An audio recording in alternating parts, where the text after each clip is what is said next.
Ayo keluar.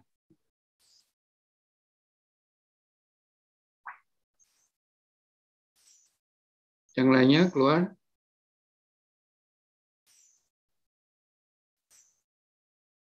Erinda, Wildan. Mohon maaf Pak, saya sedang ada gangguan jadi kurang bisa on cam. Oke. Fatoni. Terima kasih Pak.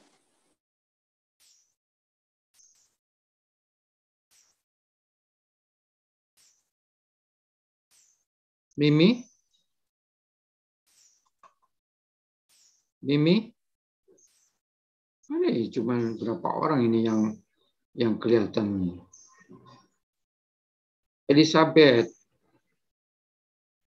Ayo keluar semua. Gitu. Ya, oke, saya mulai aja. Ada pertanyaan dari PPT yang saya berikan? Ada pertanyaan? Sebelum saya lanjutkan, ini saya akan membahas tentang graph linear. Ini satu-satunya metode yang ada di pemodelan. Atau yang metode yang lain saya nggak tahu. Tapi yang saya tahu, saya menemukan itu cuma satu itu yang dipakai untuk melakukan pemodelan. Jadi ada dua ya. Yang satu metode kompartemen. Jadi sistem kompartemen itu salah satu metode juga untuk mempermudah kita membuat suatu model. Ya. Kemudian ini metode graph linear. Jadi yang digunakan adalah graph linear, graph berarah, gitu ya. Bagaimana kita menentukan vertex dan edge-nya. Nah, di contoh itu ada rangkaian sistem ya. Jadi kalau cuma satu aja nggak bisa. Ya sebetulnya bisa sih, tapi terlalu sederhana gitu loh. Karena hukum-hukum yang kita pakai itu yang harus kita pahami adalah hukum-hukum fisika. Saya share dulu aja.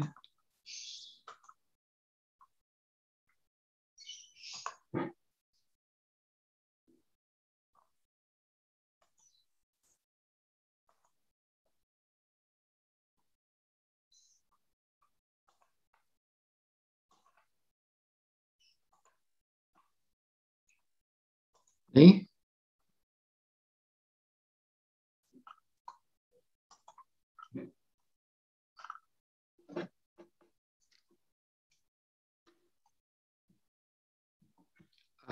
Ini dari awal aja sudah kelihatan bahwa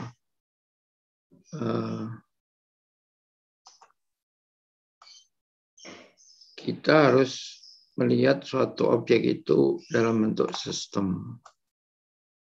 Ya, baru kita nanti bisa pakai graph linear. Karena graph itu sendiri adalah sistem, ya.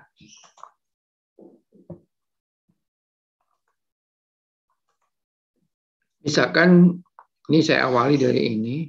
Jadi ada 1, 2, 3, 4, 5 subsistem. Dari semua itu adalah objek.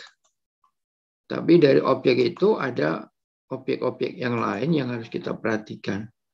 Jadi ini dianggap sebagai O1 juga bisa. O1. Kemudian ini sebagai objek 2. Itu. Kemudian ini sebagai objek 3. Objek 3. Kemudian ini sebagai objek 4. Ini objek 4. Objek 4. Yang ini adalah objek 5. Gitu. Objek-objek ini mempunyai identifikasi terhadap objek-objek ini hampir homogen. Jadi hampir homogen. Jadi permasalahannya hampir sama gitu. Cuma ada beberapa kendala ya yang sebetulnya bisa dihilangkan gitu ya. Jadi di O1, O2, O3, O4, O5 itu masing-masing objek bisa diidentifikasi. Yang fenomenanya hampir sama. Sedemikian rupa sehingga masalahnya juga sama. Hipotesis yang kita terapkan pada masing-masing objek juga sama. Karena dia punya interface yaitu di A, di B, di C, di D, dan di E, dan di F, maka dari kelima objek itu bisa kita rangkai dalam suatu sistem. Ini rangkaian sistem yang terdiri dari 5 objek. Kalau saudara mengatakan bahwa objek satu itu sebagai subsistem, boleh. Sebagai subsistem. Boleh juga. Gitu. Ini saya anggap sebagai subsistem, Pak. Boleh. Ini sebagai subsistem, boleh. Gitu ya. Demikian pula yang lain. Gitu. Sehingga modelnya itu nanti yang kita bangun adalah model sistem. Gitu. Karena rangkaian ini punya pengaruh terhadap output dari sistem. Gitu loh. Ya. Jadi kalau ini sistemnya, jadi bisa aja ini sistem, maka banyak input yang masuk. Ada 5 input. Itu inputnya itu dari masing-masing objek terhadap sistem. Berarti kalau sistem yang mengenal seperti ini disebut sebagai multiple input. Multiple input pada sistem. Gitu. Bisa aja outputnya cuma 1. Outputnya. Bisa ada output tunggal. Output tunggal. Jadi itu dalam sistem itu seperti itu ada ya. Jadi ada multiple input, ada multiple output. Ada multiple input, ada single output, gitu ya. Ada seperti itu. Nah, coba nanti kita lihat kasusnya. Ya, saya mengambil contoh yang sudah saya berikan, yaitu tentang bekas. Saya ingin bertanya boleh Pak, belum itu Pak. Kenapa? Izin bertanya, kan tadi Bapak bilang kalau ada misalnya multiple input, multiple output. Nah kalau multiple input, single output. Nah bisa nggak Pak kalau misalnya itu tuh single input terus nanti jadinya multiple output? Ya bisa aja terjadi seperti itu, tapi banyak kasus yang tidak bisa seperti itu. Ya. Banyak kasus yang tidak bisa seperti itu. Jadi ada sistem yang single input, kemudian ada multiple output. Ya, itu tergantung pada saudara mengamati sistemnya itu. Kalau misalkan ada single input, kemudian menginginkan berbagai macam output, berarti saudara itu melakukan analisis yang dalam sekali terhadap sistem itu. Sistem itu diwakili siapa sistem itu? Sistem itu diwakili oleh model yang saudara bangun. Bagaimana saudara menganalisis terhadap model itu? Gitu. Ya. Jadi kalau analisanya itu banyak sekali, maka yang bisa saudara dapatkan banyak output. Ya. Jadi kenapa kita selalu berbicara objek? Itu salah satu di antaranya adalah itu. Jadi ini kalau misalkan sistem gitu ya, inputnya single, tapi sistem ini kemudian analisisnya secara mendalam, jadi analisisnya sangat mendalam, maka bisa kita dapatkan berbagai macam informasi yang berasal dari sistem itu. Gitu. Misalkan saya melakukan analisis terhadap perilaku sistem, maka saya tahu tentang stabilitas sistem itu. Ini termasuk output dari sistem ini.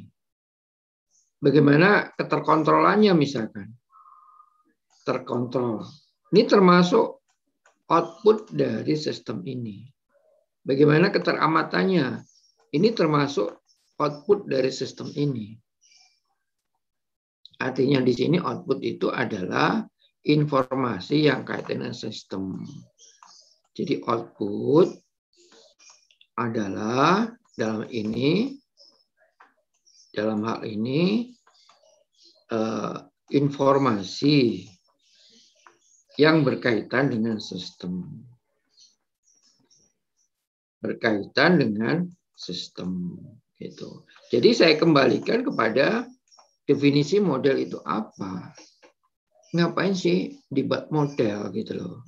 Kalau memang dengan cara penyelesaian yang mudah itu bisa saudara lakukan, nggak usah pakai model-modelan gitu loh, terlalu sulit gitu loh.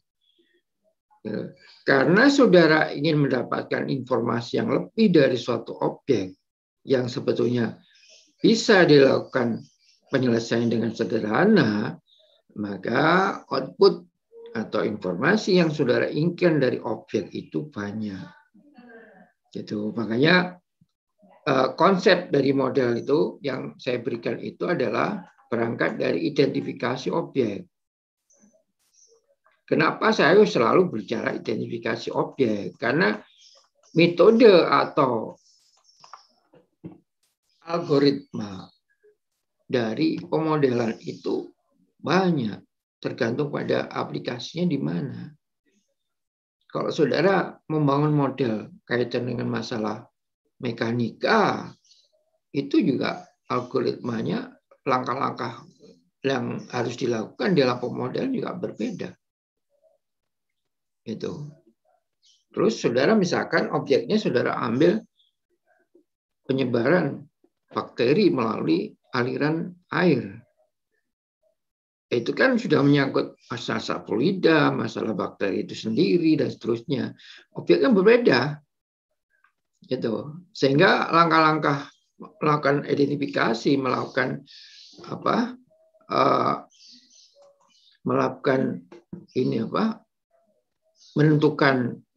menentukan fenomenanya, mencari fenomenanya, menentukan hipotesisnya, kemudian menentukan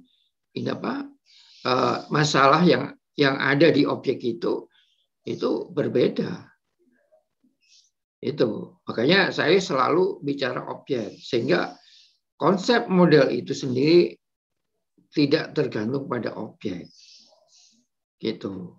Konsepnya tidak tergantung pada objek. Karena objek itu mempunyai identifikasi yang berbeda-beda, punya terapan yang berbeda-beda, maka yang harus saudara pelajari di situ adalah ilmu apa saja gitu yang mendukung pemodelan yang saudara lakukan dari objek yang saudara amati. Kalau masalah transportasi, kira-kira apa ilmu pendukung yang kaitan dengan transportasi? Itu yang saudara pelajari. Kenapa Pak belajar itu? Karena dipakai untuk membantu membuat model. Saudara nggak mungkin menciptakan ilmu sendiri di permasalahan itu. Kemudian baru membuat model, nggak mungkin. Pakailah model yang ilmu yang sudah saya dapatkan dari objek itu. Itu ya. Jadi kalau misalkan saudara mau membuat model kaitan masalah penyakit jantung, misalkan saudara harus mempelajari kaitan dengan jantung gitu. Sehingga interpretasi dari model itu sendiri terhadap kaitannya dengan penyakit ya itu bisa klop gitu loh. Karena model itu kan syarat dengan definisi dengan syarat dengan aturan gitu. Ini maksud saya itu. Ya, saya kembalikan kepada model itu sendiri, definisi model itu apa gitu. Karena dari model bisa kita dapatkan informasi yang kaitan dengan fenomena pada objek. Itu yang pertama kali saudara lakukan. Sehingga tidak ada pertanyaan lagi setelah membuat model itu saudara mau ngapain. Nah, itu jangan sampai sudah nggak bisa jawab gitu. Ya, berarti prosedur konsep modelingnya itu nggak ini, saudara nggak ngerti. Padahal sudah saya berikan itu. Makanya saya objek gitu. Cuman sekarang objeknya apa? Virus. Nah, berarti objeknya virus, identifikasinya ya kaitan dengan virus. Objeknya apa lagi? Masalah ini apa? Fluida. Ya, kita banyak berkecimpung di fluida itu. Jadi konsep modelnya sama dengan berbagai macam objek yang kita pelajari gitu ya.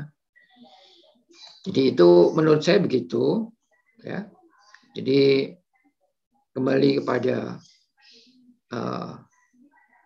konsep model, bahwa kita membangun model dalam rangka untuk mendapatkan informasi yang kaitan dengan objek yang kita amati gitu. Nah, input output itu bisa saja terjadi input internal maupun input eksternal terhadap sistem. Jadi input internal dan input eksternal terhadap sistem. Sedangkan outputnya itu apa? Output bisa dalam bentuk informasi yang kaitan dengan masalah sistem. Gitu. Nah, sistemnya itu diwakili oleh model yang kita bangun. Sistemnya itu adalah diwakili oleh model yang kita bangun. Makanya kalau model itu merepresentasikan objek, itu berarti saudara membangun modelnya itu memenuhi kaidah-kaidah yang kaitan dengan objek tersebut. Gitu loh. Makanya identifikasi itu sangat penting. Gitu. Apa yang bisa kita pakai untuk mempermudah kita membuat model gitu. Oh, model pakai kompartemen, Pak. Oke, boleh. Oh, pakai ini, Pak, pakai PD reaksi difusi, boleh. Gitu. Asal maknanya sama gitu. Itu membantu. Gitu. Oh, pakai ini aja, Pak. Pakai laju perubahan, boleh. Asal punya makna sesuai dengan objek yang dipakai. Kalau di kimia ya hukum-hukum kimia kan gitu. Kalau biologi ya hukum-hukum biologi. Ya, dan seterusnya. Baik, Pak. Terima kasih. Oke, ya. Jadi balik ke objek ya tadi ya. Jadi pengertian output itu seperti apa yang saya katakan tadi. Ya. Jadi output itu adalah suatu informasi yang berkaitan dengan fenomena pada objek. Gitu. Karena sistem itu diwakili oleh model. Gitu. Sehingga kalau kita menganalisis model, maka hasil analisis itu adalah representasi dari objek. Bisa disebut sebagai output dari objek, dari sistem. Gitu. Sekarang saya kembali ke sini. Jika A1 di dalam R1 dan B1 di dalam R2. B1 di dalam R2, A1 di R1. Ini saya mengambil istilah region ya. R-nya itu adalah region. R ini saya beri nama region atau wilayah lah. Ya. Jadi region 1, ini region 2. Region 2. Gitu.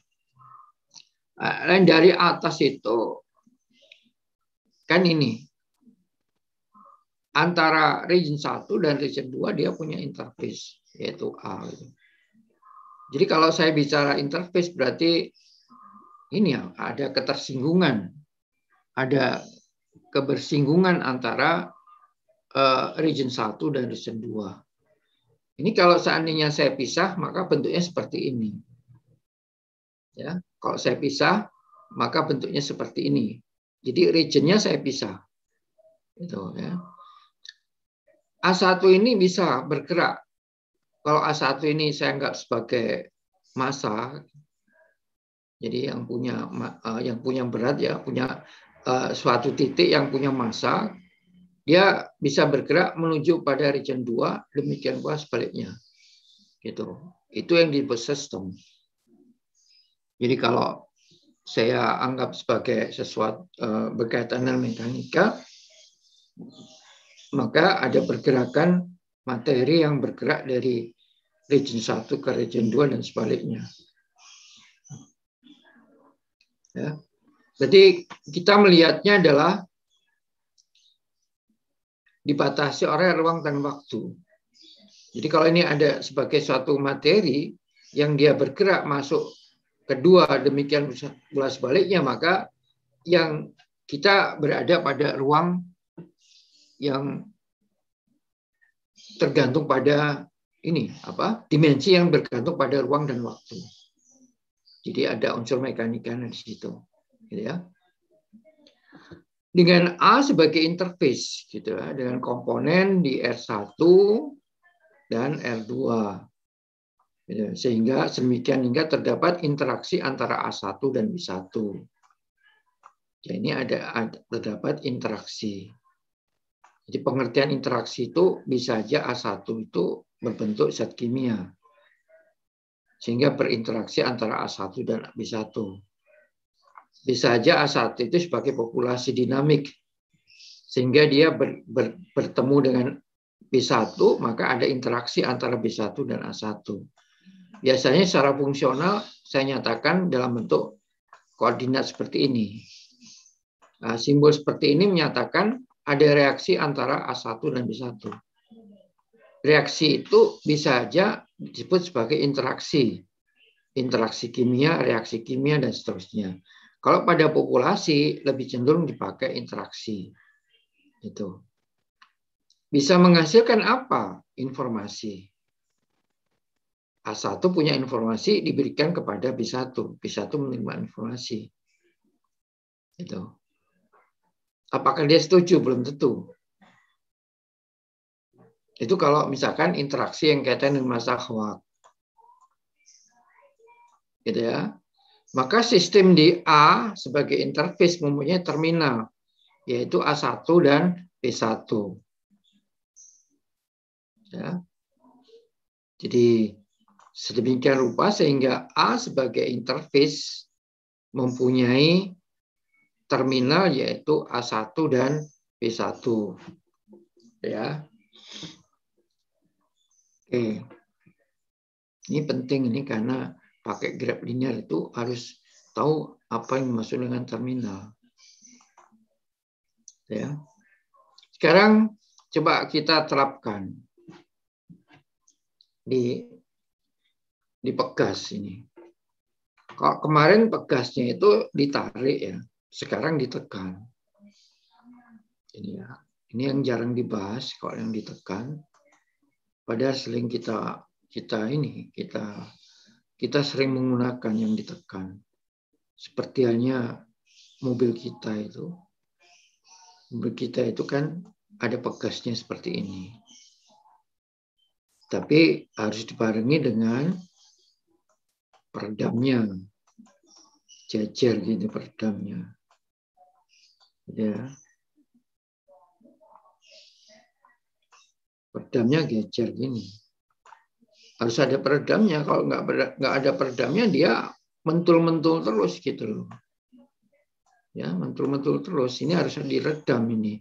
Gerakan gelombang yang diciptakan oleh koefisien pegas K ini dalam bentuk gelombang itu harus diredam oleh absorber ini, namanya absorber.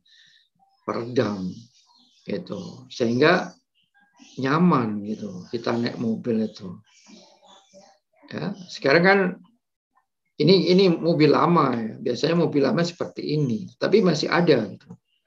Ada yang mobil yang mahal-mahal itu tidak pakai ini, manual seperti ini, pakai ini apa? Pakai apa? Ini. Pakai gas ya. Ini pakai gas. Itu. Jadi ini kan manual sebetulnya ini. Ya. Jadi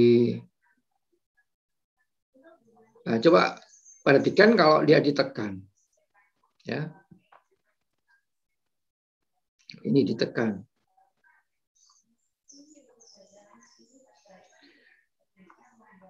Kalau ini saya anggap sebagai A ini ya, sebagai titik 1 ini, ya. Kemudian yang ini sebagai titik 2, gitu ya.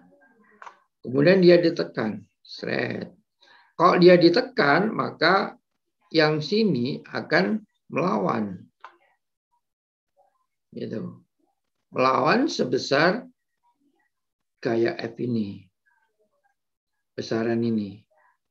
Makanya F-nya nanti akan sama dengan min K kali delta X. Yang ini min K kali delta X itu yang ini. Itu ini adalah K kali delta X. Berapa pergeseran yang terjadi karena dia ditekan. Yaitu sebesar X R1 dikurangi X R2. Jadi ini kalau saya ambil karena ini adalah F2, maka posisi semula itu adalah X2. Ya, yang X1, yang ini ujungnya yang 1 ini, posisi semula adalah X1. Sehingga di sistem koordinat X2 itu ada kecepatan V2, yaitu X2 dot. Pada posisi ini, titik ini, kalau saya tekan, titik ini kan bergerak, kan berubah, mengalami perubahan tempat lah, gitu. Yang titik 2 itu juga akan mengalami perubahan tempat, gitu ya, akan mengalami perubahan tempat, gitu. Ya, sehingga kalau ini saya tekan, maka yang 1 ini akan berubah, yang 2 ini akan berubah tempat, nggak tahu ini bergeser ke sini. Yang jelas karena ini tekan, ini pasti bergeser ke sini. Gitu. Nah, perubahan itu dinyatakan dalam bentuk delta X itu.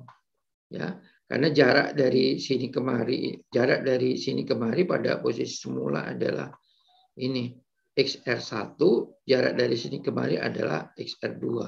Sehingga perubahan sebesar delta X itu bisa diambil selisih antara XR1 dikurangi XR2. Gitu ya. Itu. Sampai di sini ada pertanyaan. Coba di sini yang saudara perhatikan adalah gayanya.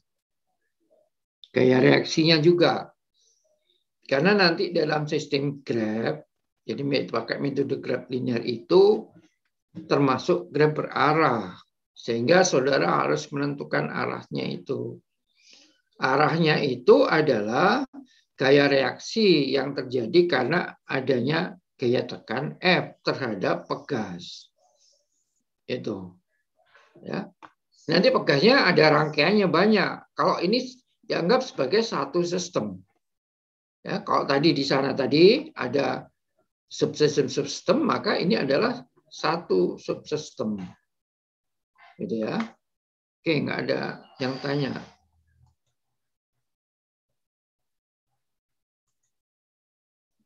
Ya.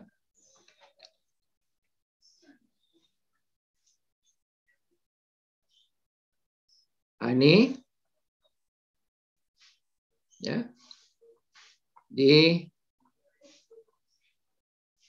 XR2 adalah posisi titik 2 terhadap tembok. XR1 posisi dari titik 1 terhadap tembok. Sehingga FP itu gaya pegas. Gaya reaksi dari pegas karena dia ditekan. K kali X2 min X1. Gitu loh. Itu delta X-nya. Itu ya. Ya, X2 min X1 itu ini bisa dinyatakan seperti ini.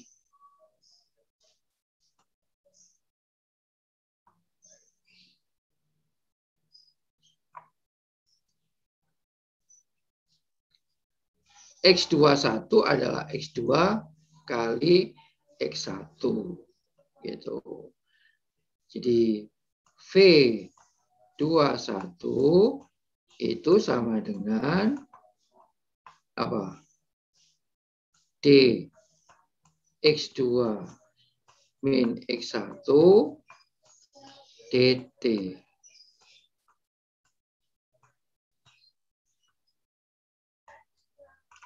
Gitu. Sehingga X2 min X1 ini ya, ini kan sama dengan apa? Integral V21 dt. Itu loh. Ya, dari sini. Dari sini. Jadi Fp reaksi pegas terhadap gaya tekan itu sama dengan K kali X21 gitu. Lah X21-nya sendiri dimasukkan aja. X2 min X1. Nah, seperti ini. Nah, X2 min X1 itu adalah integral V21 dt. Dimasukkan sehingga jadi integral ini.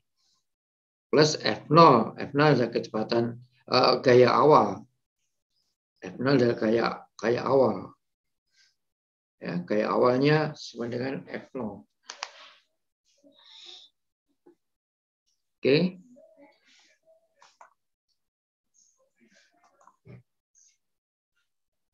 Nah, ini. Ya. Sekarang ini peredam. Ya. Kalau tadi pegas, sekarang peredam.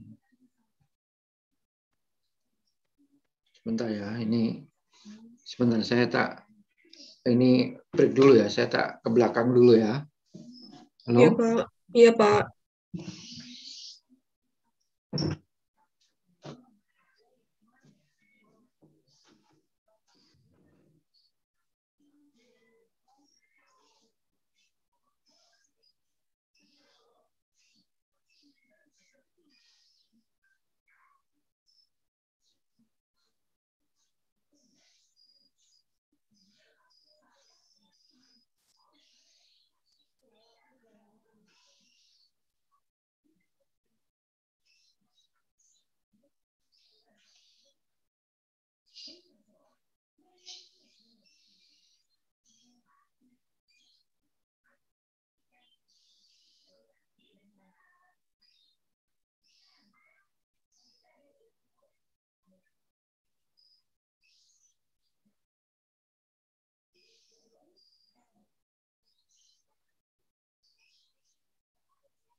Oke, saya mulai lagi. Ini peredam. Jadi konsepnya agak beda dengan yang ini apa, yang pegas ya. Jadi ini ditekan ya, maka nanti yang bekerja adalah di sini. Jadi ada yang disebut sebagai koefisien peredam. P-nya ini koefisien peredam. Tapi prinsip kerjanya hampir sama. Cuman ini dia jadi ada kayak gesek antara tabungnya ini terhadap ini. Apa ini namanya? Ya. Jadi nanti formulanya seperti ini. Jadi ini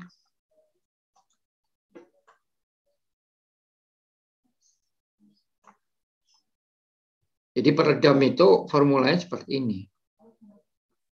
Ya.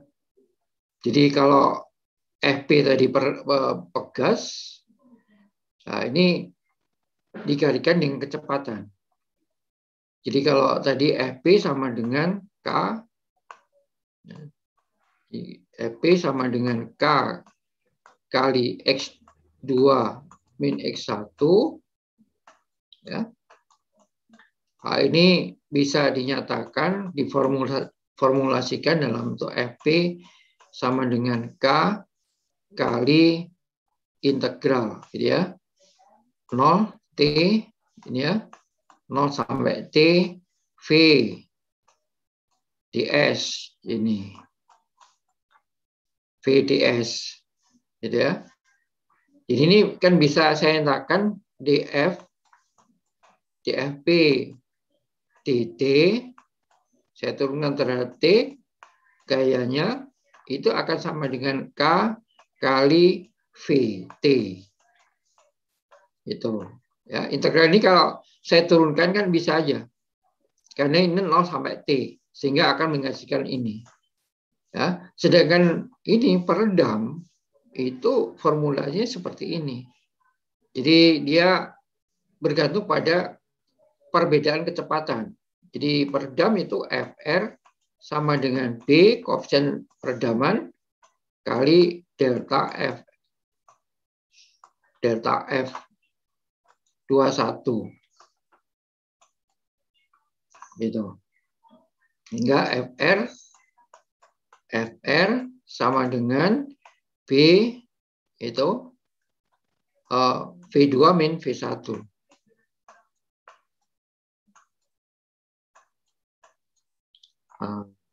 Gitu. V2 tadi kan jadi Fr sama dengan B, ya. Ini sama dengan dx2 min dx1. Kan gitu. dx1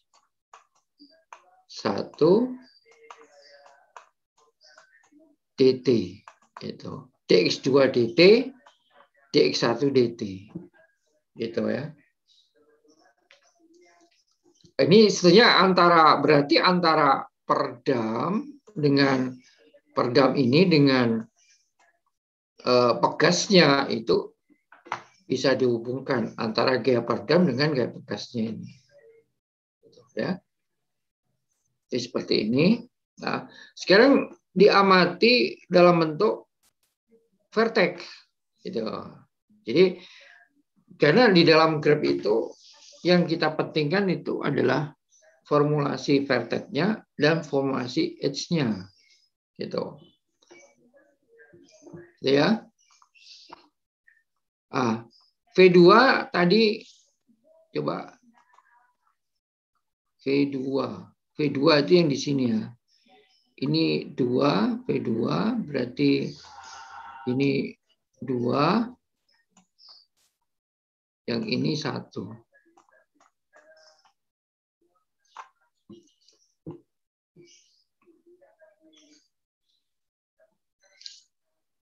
Kenapa arahnya ke sini. Pada F-nya itu ditekan. F-nya ini kan menekan ya, tidak menarik. Kenapa arah gaya F-nya itu menuju ini?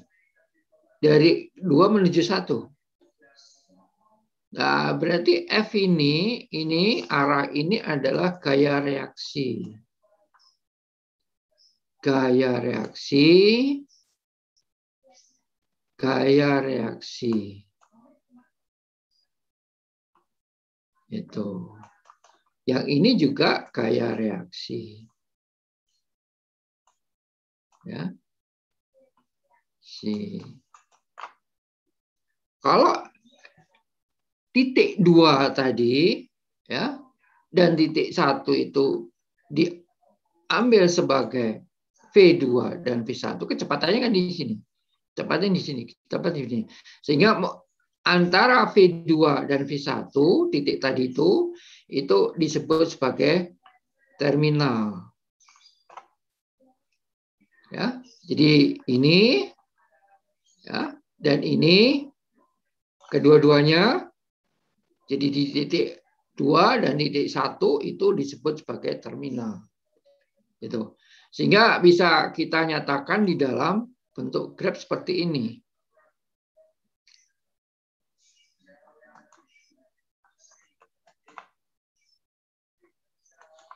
Bentuk seperti ini. Ya.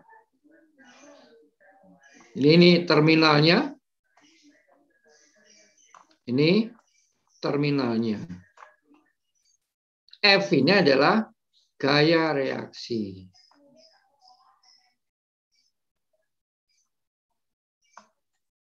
Reaksi. Jadi graf arahnya itu dari 2 ke 1. Gitu. Dari 2 ke 1. Ya. V2 ini ya, bisa dinyatakan sebagai vertex.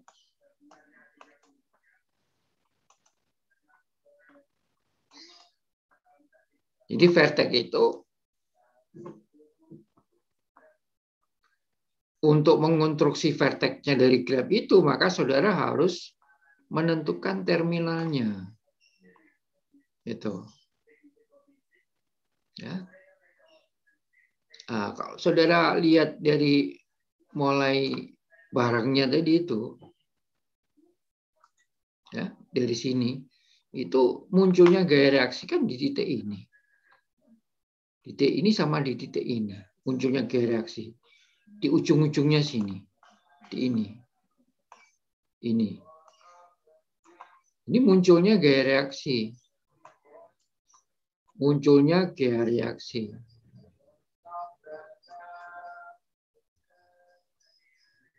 Gaya reaksi. Ya. Di titik 2 dan di titik 1. Ini pada peredaman ini. Demikian pula pada ini. Pada pegas. Coba saudara lihat di pegas, sama aja. Saudara menghitung ini apa selisih gaya reaksi dari pegas ini terhadap gaya F itu adalah dari titik ujung ini sampai titik ujung ini. Kalau ini dinyatakan 2, ini titik 2, ini dinyatakan titik 1, maka selisih antara ini itu dianggap sebagai perubahan tempat. Ya. Diukur melalui tembok ini.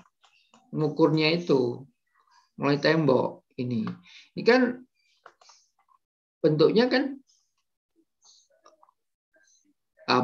ini. Jadi pegas kemudian disangga, dijepit oleh tembok, ya kan, ini dijepit ini kan. Jadi pegas dijepit oleh tembok di titik A misalkan ini. Titik A, yang ini titik B. Kemudian ini tempat gaya mulai bekerja itu di titik C. Gitu. Jadi panjang alat itu ya dari A sampai C gitu loh. Lah, panjang pegasnya itu sendiri itu hanya pada B sampai sini. Ya, sampai sini. Sampai sini ya, sampai C, B sampai C. Gitu. Oh, pegas, panjang pegas. Ya, sampai sini aja ya. Pegasnya ini. Loh, K-nya ini kan bekerja terhadap pegas K-nya ini. Konstanta pegas itu kan bekerja terhadap pegas gitu ya. Oke, jadi perubahan dari A dan C ini yang kita amati gitu. Yang kita amati.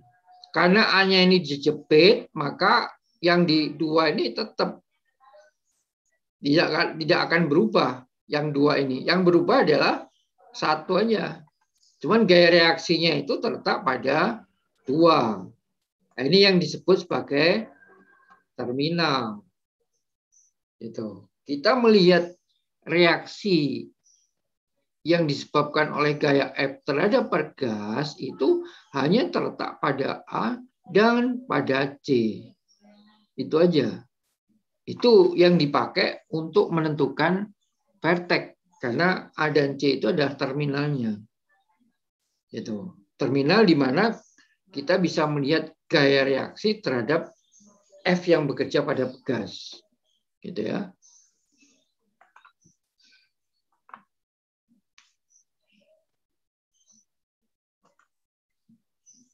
Ya, hasilnya seperti ini ya.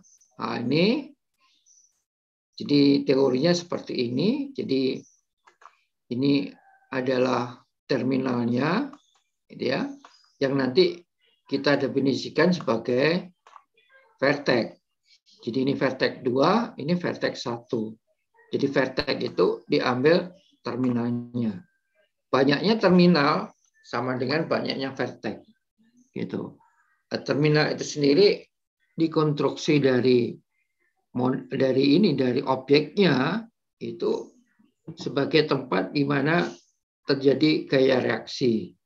Gitu ya. Nah, gaya reaksi itu nanti akan kita gunakan sebagai arah di dalam suatu graf. Karena graf linear itu yang kita pakai itu adalah graf yang berarah.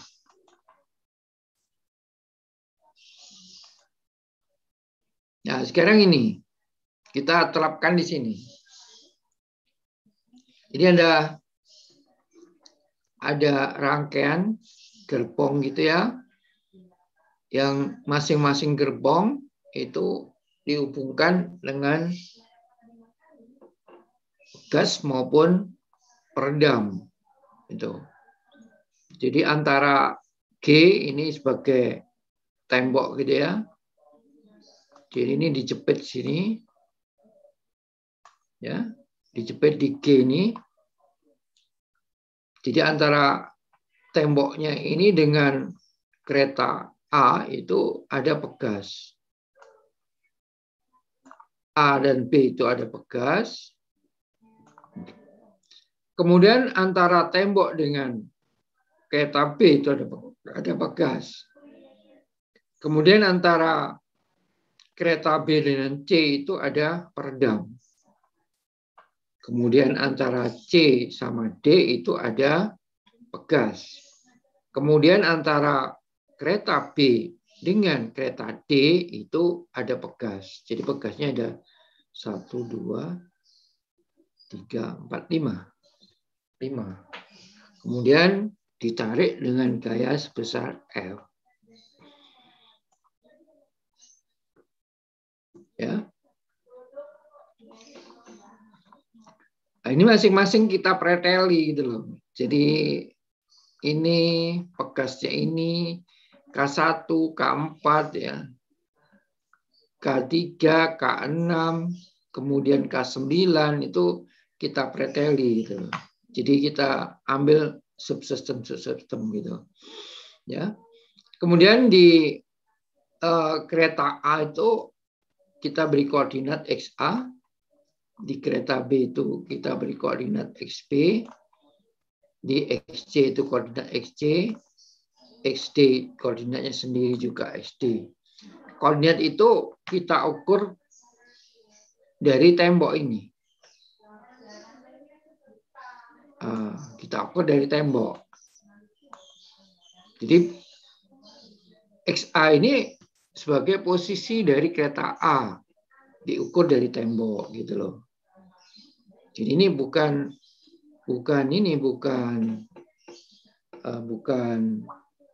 hanya seperti pada ini agent ya. Kalau agent itu punya koordinat materi gitu. Tapi ini bukan. Jadi dia bukan agent. Jadi dia nggak punya koordinat materi. Karena satu rangkaian sistem yang terdiri dari subsistem. Saya anggap sebagai kereta A itu adalah subsistem, kereta B subsistem, kereta C subsistem, dan kereta D adalah subsistem. Jadi XA itu diukur dari temboknya ini. Ini untuk apa Pak seperti ini itu? Ya, ini saya ngambil dari buku ya, buku yang disebut sebagai judul bukunya adalah Sistem Mekanika. Jadi memang sistem mekanika gitu. Ya. Ini biasanya dipakai untuk pengujian gitu loh. Ya, bisa aja pengujian kenyamanan dari suatu kereta yang kenyamanannya itu tergantung pada pegas gitu. Ya. Saya pernah diskusi dengan orang yang membuat kereta seperti ini gitu. Pernah gitu ya. Itu tingkat kenyamanan kereta kita itu dulu ya, nggak tahu sekarang itu. Mungkin kenyamanan kereta api kita itu mungkin lebih baik dibandingkan dengan kereta-kereta yang ada di Asia, di Asia Tenggara ya. Kalau dengan Jepang mungkin kalah ya. Itu mungkin kok dulu itu kenyamanan kereta kita dibandingkan dengan Malaysia itu kalah gitu. Tingkat kenyamanannya itu bergantung pada ininya, pegas sama absorbernya ini. Bagaimana kita mengonstruksi suatu pegas dan absorbernya ini agar supaya tingkat kenyamanannya tinggi gitu. Ya. Ya gunanya salah satu di antaranya seperti itu gitu. Ya.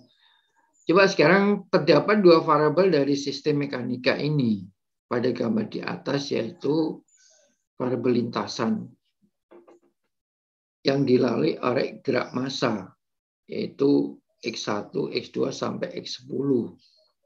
Jadi diambil masing-masing komponen K1 ya, ada M2, ada K3 itu.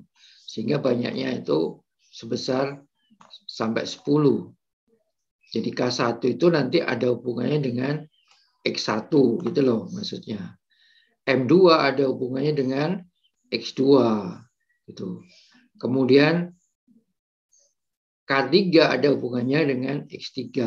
Salah satu contoh misalkan, kalau ini saya tarik seret gitu ya, maka nanti kan F gaya reaksinya dari jepit ini pada titik jepit ini itu kan sama dengan min. Jadi F sama dengan min K kali delta X kan gitu. Nah, itu bisa dinyatakan sebagai min K kali X1. Gitu.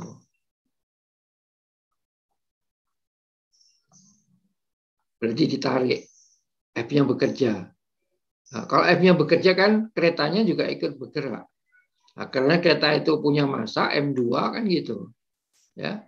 Maka nanti F sama dengan M kali A. M kali A. A gitu. Massa kali A. A itu kan bisa dinyatakan del kuadrat. Del kuadrat apa? Del kuadrat XA. T kuadrat. Gitu. Ya. Jadi X1, X2 ini dimensi yang kita bangun sesuai dengan banyaknya konstanta pegas, konstanta ini. Gitu, ya. X1, nah ini didefinisikan sekarang. X1 itu apa? X1 itu adalah XA min XG. XG itu di mana? Di sini. Ini posisi 0 ini. Ini XG.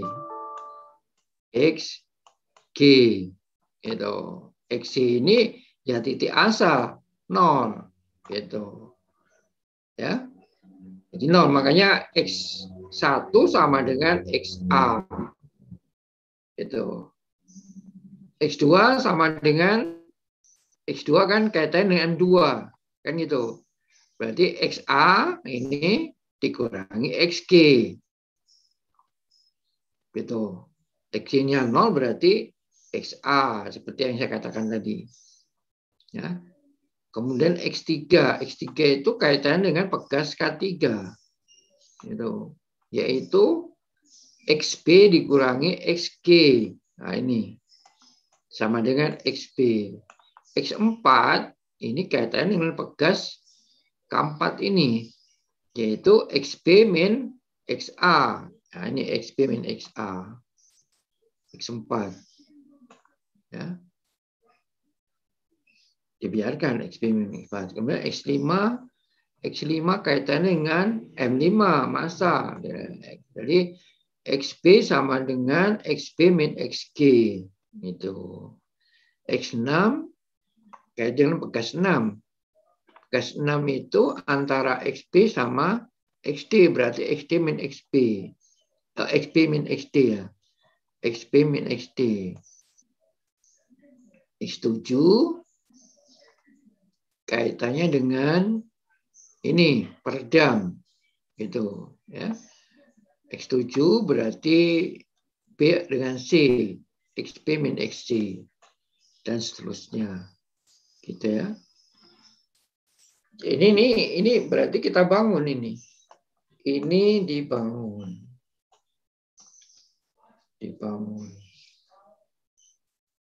XX-nya itu dibangun, gitu. Lah XX-nya itu kan sama aja dengan lintasan sebetulnya, ya, di mana lintasan itu tempat di mana gaya reaksi itu bekerja. Gaya reaksi itu bekerja pada lintasan X1, X2, dan seterusnya itu. Jadi seperti K1, F sama dengan min K1 kali X1. Nah, jadi kali XA. X1-nya XA min XG. Kan lintasan itu. Jadi F itu bekerjanya di situ. Di lintasan itu, karena gaya itu kan selain dia punya besaran, dia punya arah gitu. Arahnya ini mau kemana gitu kan? Harus ditunjukkan arahnya itu. Nah, menunjukkan arahnya itu pada lintasannya itu. Nah, kalau di dalam graf lintasan itu dinyatakan sebagai edge. Nah, vertexnya Pak, dicari terminalnya gitu. Nah, sekarang seperti ini apa? Kereta pertama, kereta A. Kalau kereta A itu vertexnya yang mana? Kereta A kira-kira. Tadi kan sudah ada contohnya tadi.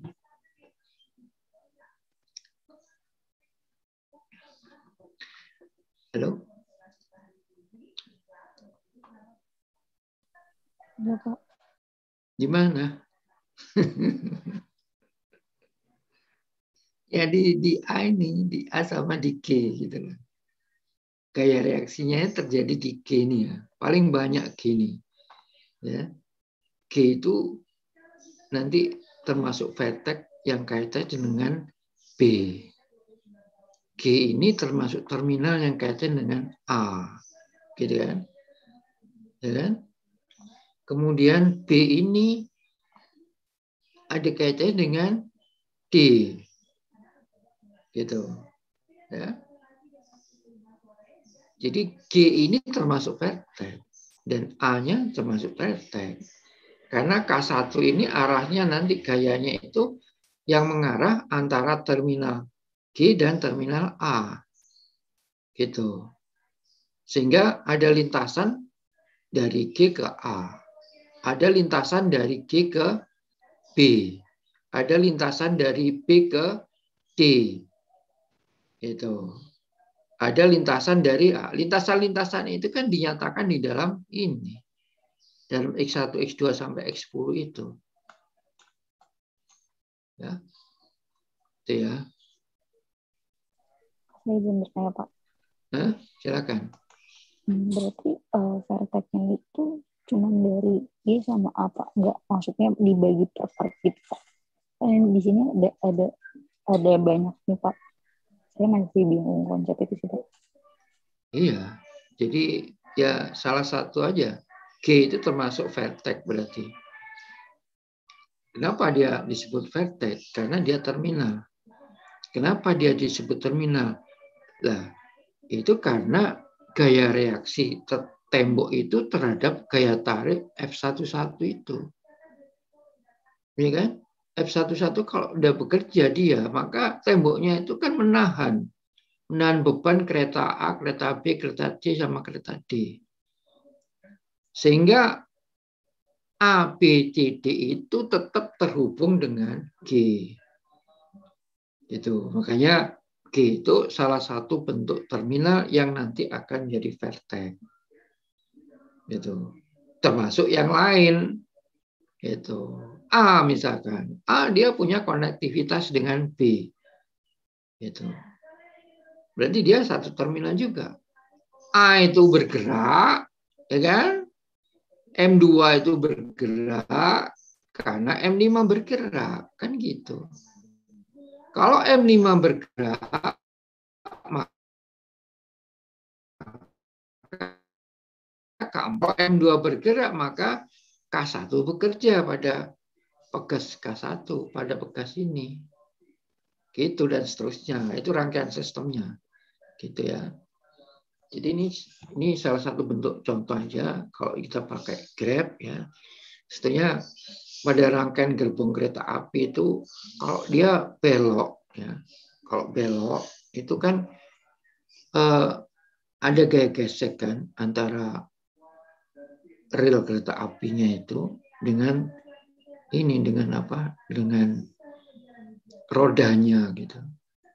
Ini salah satu contohnya. Jadi nanti koefisien geseknya itu bisa dihitung.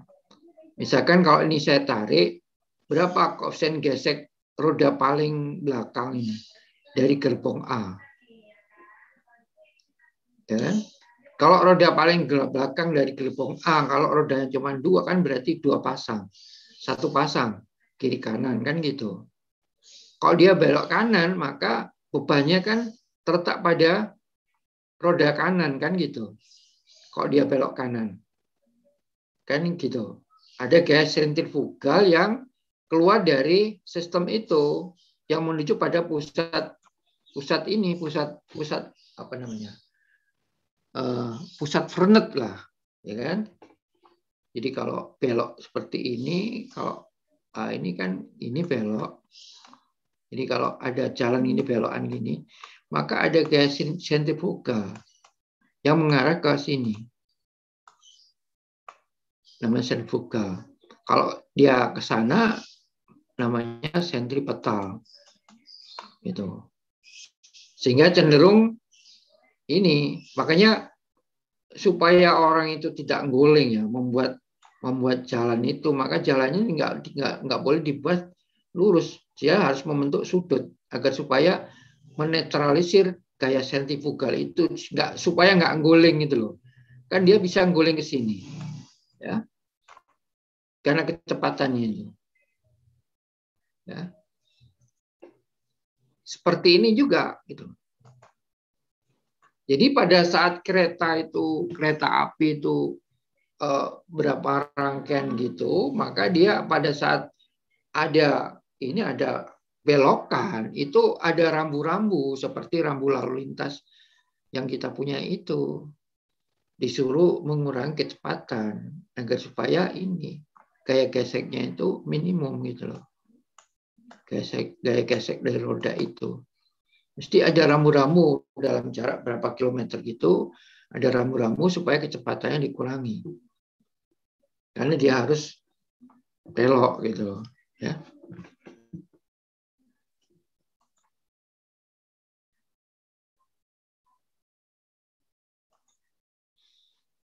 sekarang ini yang pertama variabel lintasan. Itu variabel dari lintasan yang didahului oleh gerak massa. Gitu ya. Jadi ini yang dimaksud gerak massa itu bukan massa dari M2 dan sampai M10 itu tok gitu. Sebab reaksi efek dari gerak massa itu juga punya reaksi.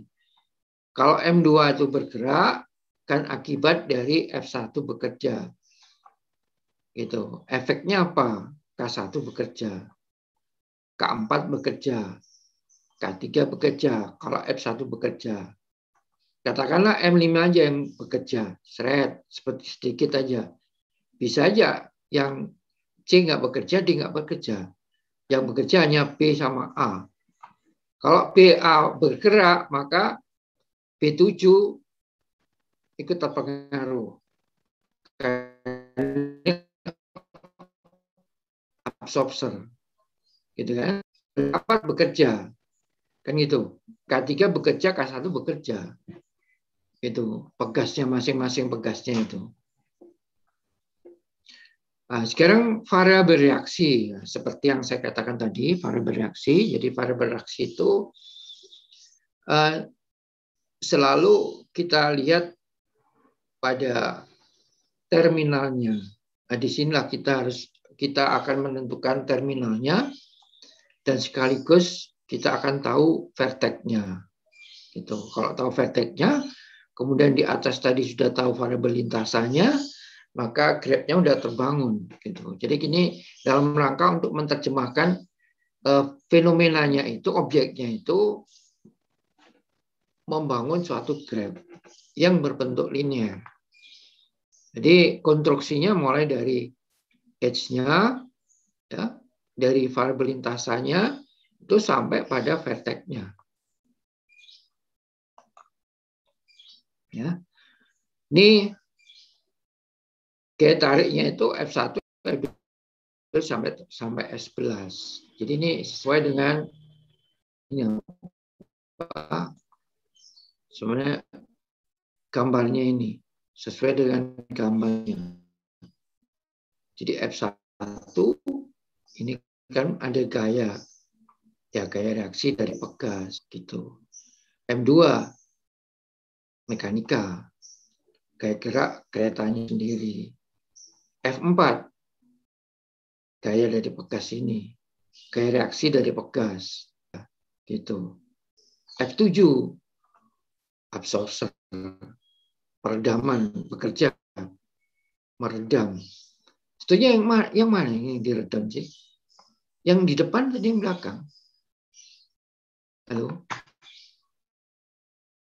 Ini yang diredam oleh B7 itu yang mana? Yang di belakang ini BA itu atau yang di depan C sama D?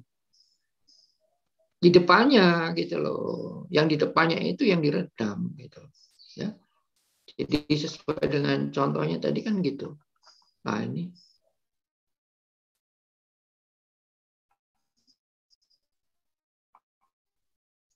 ya ini bekerja diberikan ya. Gitu. Jadi ya. Ya biasanya kalau yang masih konvensional itu di dalamnya ini ada olinya gitu. Soalnya saya pernah bongkar absorber ini. Dibongkar ternyata banyak olinya. Orang Indonesia itu kan pintar merekayasa ini. Rusak jadi bagus gitu. Nah, ternyata dibongkar. Ininya direparasi, kemudian dikasih oli lagi, ditutup. Tutupnya pakai apa, Pak? Dilas gitu loh. Bongkarnya juga dilas ini kompak gitu lah. Artinya kompak itu ini nggak bisa dibongkar ini kalau nggak dilas gitu loh. Yang lasnya di sebelah sini. Jangan di sebelah sini. Kalau di sebelah sini nanti bongkarnya itu di sebelah sini. Coba ini pistonnya ini bergerak gitu. Jadi harus center gitu. Kalau nggak center ini geser ini. Oh ini antara rumahnya itu dengan pistolnya itu jaraknya cuma sekian milimeter, kecil sekali gitu. Ya kecil, tapi punya antara gitu loh sehingga dia bisa bergerak. Nah, dikasih oli gitu.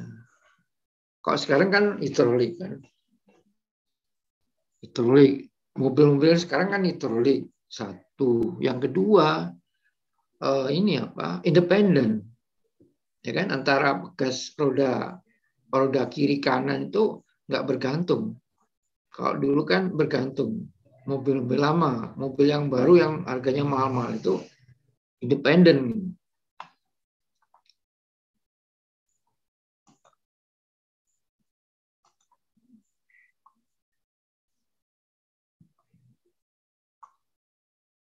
Nah, sehingga bentuk grabnya ada seperti ini.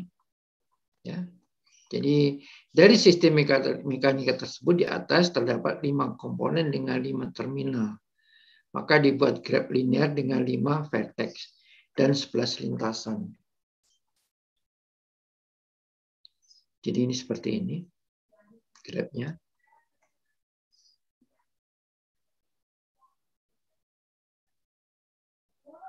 H.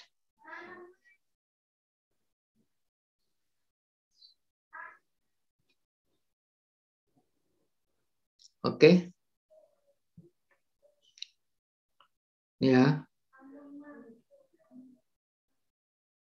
Ini termasuk grab tertutup. Close grab. Ya. Salah satu bentuk mekanika yang bisa didekati dengan cara grab seperti ini adalah bentuknya grab tertutup. Gitu ya. Jadi nanti saya berikan yang tidak tertutup tapi bisa kita pakai untuk memodel gitu ya. Jadi agak sedikit ada banyak mekanikanya yang harus saya jelaskan nanti kalau grabnya tidak tertutup. Kalau yang tertutup itu kalau tutupnya gitu untuk saya jelaskan. Gitu ya. Ini coba dibaca sendiri ini ya.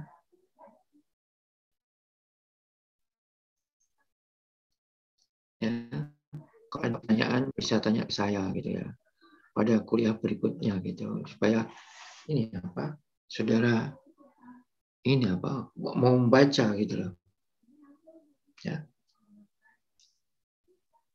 Dan ada kaset. Apa Pak kaset itu? Nah, kaset itu ada persyaratannya. Bagaimana kita melakukan cut terhadap suatu himpunan. Jadi artinya cut itu ini apa? Membatasi. Ya, seperti ini. Ini di cut 1, di cut 2. Jadi semua yang bergerak masuk di vertex ini itu di cut. Gitu ya. Di 2, di 3, di 4 gitu.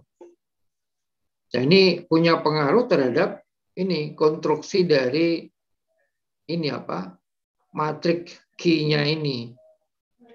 Konstruksi dari matriks Q-nya ini. Gitu ya. Oke. Ini mulut saya udah capek ini ya. Mau saya hentikan dulu ya. Ini nggak ini apa? Nggak efektif nanti. Ya. Saya jelaskan untuk minggu depan. Tugasnya nanti hari Senin dikumpulkan, berarti Selasa depan langsung bisa presentasi ya. Jadi nanti presentasinya itu salah satu aja yang presentasi, kemudian kalau nanti waktunya kurang, nah kita lanjutkan di hari Jumatnya.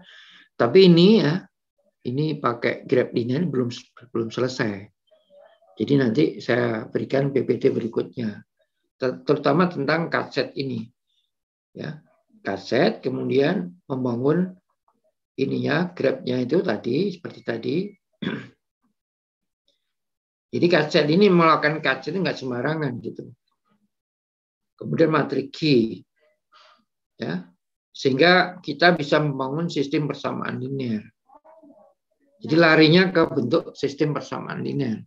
Nah, kalau sudah sistem persamaan linear kan walaupun matriknya besarnya kayak apa kan masih bisa kita hitung gitu loh. Ya, pakai MATLAB gitu ya. Selesai udah. Kenapa ini plus keluar? Kenapa ini plus keluar? Tanda plus, ada yang min gitu loh. Ada yang min, ada yang masuk ke dalam gitu. Nah, itu melakukan cut set gitu loh. Jadi ini contoh yang konkret tuh jaringan. Kayak itu jaringan kan macam-macam. Misalkan jaringan telekomunikasi misalkan. Kalau satu jaringan yang rusak di wilayah tertentu itu nggak perlu harus semua itu dimatikan. Di cut set artinya. Di cut pada jaringan yang paling minimal yang tidak mempengaruhi pada jaringan yang lain. Gitu. Sehingga nanti memperbaikinya itu hanya terkonsentrasi pada cut setnya saja. Tidak pada sistem secara keseluruhan gitu. Gunanya untuk itu. Oke, saya akhiri sekian aja dulu. Ya. Selamat berweekend. Ya.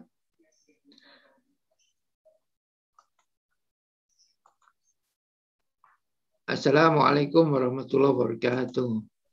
Waalaikumsalam warahmatullahi wabarakatuh. Terima kasih, Pak. Oke. Assalamualaikum warahmatullahi wabarakatuh. Terima kasih, Pak. Oke.